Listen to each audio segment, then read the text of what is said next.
اور یہ کہ اگر آپ نے خالصتاً اللہ کی رضا کے لیے کیا اور جس پہ مال خرچ رہے اس کو پریشان نہ کرو، تو اللہ تعالیٰ آپ کے لیے دنیاوی آسانیاں بھی فرماتے ہیں، بے تحاشا آسانیاں فرماتے ہیں۔ یہ اللہ قرآن میں آپ سے وعدہ کر رہے ہیں۔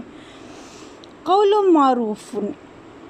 قول بات، معروف اچھی یعنی اچھی بات کہنا، و مغفرۃ اور معاف کرنا، خیر من صدقۃ خیر بہتر ہے، من صدقۃ صدقے سے، یتبعھا پیروی کرے جس کی، یعنی وہ جو ہے وہ صدقہ پیروی وہ جو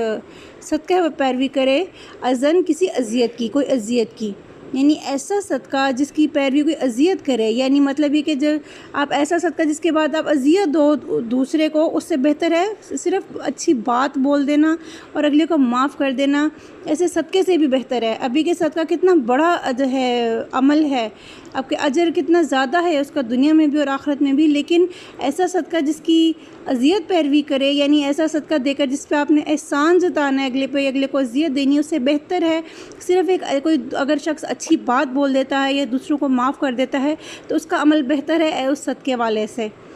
واللہ غنی حلیم، اور اللہ بہت بے نیاز اور بہت بردبار ہے۔ یا ایھا الذین آمنو، اے لوگو جو ایمان لائے ہو، لا تبطلوا، نہ تم ضائع کرو، صدقاتکم اپنے صدقات کو، بالمنی ساتھ احسان کے، والاذی اور ساتھ اذیت کے، کالذی ینفق مانند اس کے جو ینفق خرچ کرتا ہے، مالہ اپنا مال، ریا الناس دکھانے کے لیے لوگوں کو، ولا یؤمن باللہ اور نہیں وہ ایمان رکھتا اللہ پر، والیوم الآخر اور یوم آخرت پہ، فمثلہ پس مثال اس کی یعنی اس شخص کی، کمثل صفوان مانند مثال ہے صفوان چٹان کے، علیہ تراب اوپر اس کے مٹی ہے، فاصابہ وابل تو پہنچتی ہے اسے بارش، فترکہ سلدا تو وہ چھوڑ دے اسے، یعنی بارش چھوڑ دے اس کو، سلدن بالکل صاف چٹیل چٹان، لا یقدرون نہ وہ قدرت رکھتے ہوں گے، علی شیء اوپر کسی چیز کے، مما کسبوا اس میں سے جو انہوں نے کمائی کی، واللہ لا یہدی اور اللہ نہیں ہدایت دیتا، القوم الکافرین کافروں کی قوم کو۔ اس آیت میں اللہ تعالیٰ فرما رہے ہیں کہ تم اپنے جو آپ کے صدقات ہیں انہیں دوسرے کو احسان دلا کر اور دوسروں کو اذیت دے کر ضائع مت کرو، اور ایسا شخص جو ایسا کرتا ہے وہ اس کی مثال ایسے شخص کی سی ہے، یعنی جو احسان کر کر صدقہ دے کر احسان جتاتا ہے، اگلے کو اذیت دیتا ہے، اس کی مثال اس ایسے شخص کی ہے جس کی اعمال فقط لوگوں کو دکھانے کے لیے ہیں، جس کے اعمال فقط ریاکاری کی خاطر ہیں اور اصل میں وہ دل سے اللہ پر اور یوم آخرت پر ایمان نہیں رکھتا۔ یا پھر اس کی مثال اللہ تعالیٰ نے فرمایا کہ یا پھر اس کی مثال ایک ایسی چٹان کی سی ہے، پتھر کی سی ہے جس کے اوپر مٹی پڑی ہوئی تھی اور پھر وہ اس کو بارش سے وہ بالکل دھل کر صاف ہو گئی، یعنی اس کا عمل جو ہے بالکل غائب ہو گیا، وہ جو مٹی تھی وہ اس کے عمل اس کو مثال دی ہے، تو وہ جو ہے وہ بارش سے وہ صاف ہو گیا، اور وہ شخص نہیں قدرت رکھے گا کوئی بھی اس میں سے جو اس نے کمائی کی، یعنی جو عمل وہ اس نے کیے ہیں، جو صدقہ وہ کرتا ہے اس طرح کا کہ وہ اگلے کو اس پر اذیت دیتا ہے، اس سے وہ اس میں سے کوئی بھی وہ اس کو فائدہ حاصل نہیں ہوگا، اس سے کچھ بھی فیض حاصل نہیں کر سکے گا۔ اور اللہ تعالیٰ جو ہے کافروں کی قوم کو، یا انکار کرنے، کافر کون ہوتا ہے جو انکار کرتا ہے ہدایت کا اور صحیح راستے کا، تو اللہ تعالیٰ ایسے لوگوں کو ہدایت نہیں دیتا۔ وَمَثَلُ الَّذِينَ يُنْفِقُونَ اور مثال ان لوگوں کی جو خرچ کرتے ہیں، اموالہم اپنے مال، ابتغاء مرضات اللہ ایسے مثال ان لوگوں کے جو خرچ کرتے ہیں اپنے مال، ابتغاء چاہنے کے لیے یا تلاش کرنے کے لیے، مرضات اللہ رضا اللہ کی، رضامندی اللہ کی، وَتَثْبِيتًا مِنْ أَنفُسِهِمْ اور وہ ثابت قدمی کے لیے اپنے نفسوں میں، کمثلی مانند مثال ہے، جنتٍ ایک باغ کے، بربوۃ اونچی جگہ پر، اصحابہ وابل پہنچے اسے بارش، فآتت اکلہا ضعفین تو دے اکلہا پھل اپنا، یعنی وہ باغ اپنا پھل دے، ضعفین دگنا، فإن لم یصبھا پھر اگر نہیں پہنچے اسے وابل بارش، فطل تو شبنم، ہی کافی ہے۔ واللہ بما تعملون بصیر، اور اللہ اسے جو تم عمل کرتے ہو خوب دیکھنے والا ہے، خوب دیکھ رہا ہے۔ اس آیت میں جو ہے بڑی پیاری جو ہے میٹافرز، پتہ ہے عربی جو لوگ تھے بڑے شاعر لوگ تھے، تو وہ جو ہوتے تھے استعارے اور جو ہے تشبیہات، اس سے بڑے جو ہے وہ کام لیتے تھے اپنے بیان میں۔ فصیح بیان تھے ان جو تھے، فصیح البیان لوگ تھے، اور بڑے اچھی ان کی ہوتی تھی شعر و شاعری اور بیان کرنے کا انداز۔ تو قرآن بھی اللہ تعالیٰ نے بہت خوبصورتی سے نازل کیا، جس میں اللہ نے مثالیں دی ہیں، میٹافرز یوز کی ہیں۔ اللہ تعالیٰ نے جو ہے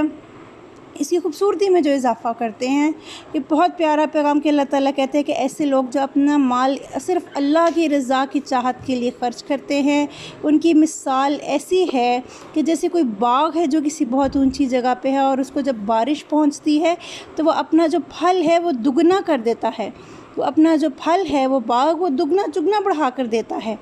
یعنی ایسے لوگوں کا جو صدقہ ہے ان کے لیے ایسا ریٹرن ہے کہ کوئی باغ جس کو جو دگنا تگنا بڑھا کر پھل دے، اپنا دگنا بڑھا کے، اور اگر اس کو بارش نہ بھی پہنچ سکے تو شبنم ہی اس کافی ہے کہ شبنم سے ہی اس کا پھل بڑھ جاتا ہے۔ تو اور اللہ جو ہے کہتے کہ جو تم عمل کرتے ہو اس کو خوب دیکھنے والا ہے۔ ایود احدکم، ایود کیا چاہتا ہے، احدکم تم میں سے کوئی ایک، ان تکونو کہ ہو، لہو جنتن اس کے لیے جنتن ایک باغ، من نخیل کھجوروں کا، واعناب اور انگوروں کا، تجری من تحتها الانہار بہتی ہوں اس کے نیچے نہریں، لہو فیہا اس کے لیے، فیہا اس میں یعنی اس باغ میں، من کل الثمرات ہر طرح کے پھل ہوں، وَأَصَابَهُ الْكِبَرُ اور پہنچے اسے بڑھاپا، یعنی اس شخص کو بڑھاپا آ جائے، وَلَهُ ذُرِّيَّةٌ اور اس کی لہو ذُرِّيَّةٌ اولاد، ضعفاء کمزور ہو، کم عمر ہو، چھوٹی ہو، سارے معنوں میں آئے گا یہ۔ فَأَصَابَهَا إِعْصَارٌ پھر پہنچے اسے یعنی اس باغ کو، إِعْصَارٌ ایک بگولا، فِيهِ النَّارُ جس میں آگ ہو، فاحترقت پس جلا دے اس کو، كَذَلِكَ يُبَيِّنُ اللَّهُ اسی طرح بیان کرتا ہے اللہ، لَكُمُ الْآيَاتِ تمہارے لیے آیات، نشانیاں، یعنی آیتیں یا نشانیاں، لَعَلَّكُمْ تَتَفَكَّرُونَ تاکہ تم تفکر کرو۔ یہ جن آیتوں میں تفکر کا ذکر آتا ہے ان آیتوں میں واقعی سوچنے کی بات ہوتی ہے کہ ایک ایسے شخص کے جو چاہتا ہے اس کے پاس ایک باغ ہو اور بہت ہرا بھرا ہو اور پھل دیتا ہو، اور پھر اچانک سے وہ شخص جو اس کا جو سنبھالنے والا ہے وہ بڑھاپے کو آ جائے، اور وہ کمزور ہو اس کی اولاد جو نہ اس باغ کو سنبھال سکتی ہو، اور پھر اس باغ کو کوئی ایک بگولا بھی آ لپیٹے جو اس کو آگ ہو جس میں اس کو جلا دے، تو جو ہے کہ کوئی شخص ایسے مقام پر ہونے کی خواہش کرے گا؟ کیا کوئی شخص چاہے گا اس کے ساتھ ایسا ہو؟ اس کے بارے میں حضرت عمر نے فرمایا، پوچھا کہ کیا آیت کس بارے میں، کیا تم لوگ سمجھتے ہو؟ اس پر حضرت ابن عباس نے جواب دیا کہ یہ مثال ہے، جیسے میں نے پہلے بتایا کہ اس میں جو ہے مثالوں کے ذریعے اور جو ہے استعارے کے ذریعے بات کی جاتی ہے قرآن پاک میں کئی جگہ جو ہے، تو اس میں کہ جو باغ ہے وہ ایک شخص کے نیک اعمال ہیں، ایک شخص جو ایمان پر ہے اور بہترین ایمان پر ہوتا ہے وہ، اور وہ اچھے عمل کرتا ہے، اور لیکن پھر وہ اچھے جو شروع میں باغ کا ذکر ہے اور جو پھل دینے والا باغ ہے اور جس کے نیچے نہریں بہہ رہی ہیں، تو وہ اس شخص کے نیک اعمال ہیں جو پر اس بندے کا اہل ایمان ہونا ہے، اور پھر وہ شخص کمزور ہو جاتا ہے، یعنی کہ وہ شخص کفر کی طرف پلٹ جاتا ہے، کیونکہ شیطان تو ہر وقت انسان کے پیچھے لگا ہوا ہے، وہ تو عمر کے ہر حصے میں کیا آخری سانس تک انسان کو بہکانے کی کوشش کرتا ہے۔ تو اگر کوئی شخص بہک جاتا ہے اس میں، اور کوئی شخص جو ہے وہ اپنے وہ ایمان سے وہ کفر کی حالت میں چلا جاتا ہے، تو اس کا جو وہ باغ ہے وہ اجڑ جائے گا، یعنی اس کا باغ اولاد کا کمزور ہونا، یعنی اس کے پاس یعنی کہ اس کو پھر کوئی وسیلہ اس کے پاس نہیں رہتا ایسا کہ وہ ہدایت کی طرف نہیں پلٹتا، وہ شخص وہ نہیں خیال کرتا، اور پھر جو ہے اس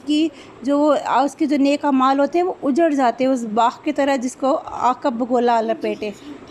تو یہ ایک اس میں حضرت ابن عباس نے اس کی یہ تشریح کی تھی، اور جو ہے